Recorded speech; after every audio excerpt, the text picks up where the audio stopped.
In this video, we'll demonstrate the normal sounds that you may hear when operating the GE Appliances Unitized Spacemaker washer.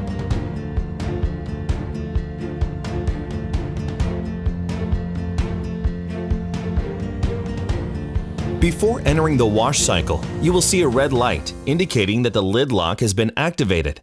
Then you will hear this sound. This is a normal operational sound, and the washer is performing as designed.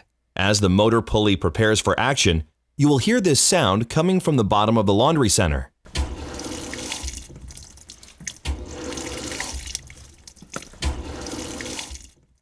This is also a normal operational sound. During its washing cycle, the unit will sound like this.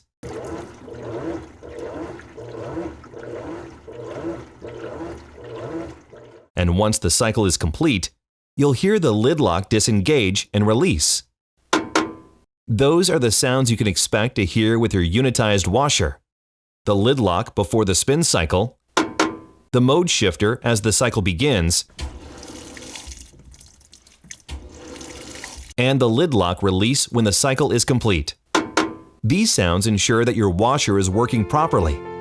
Be sure to subscribe to the GE Appliances YouTube channel for the latest updates, recipes, and more.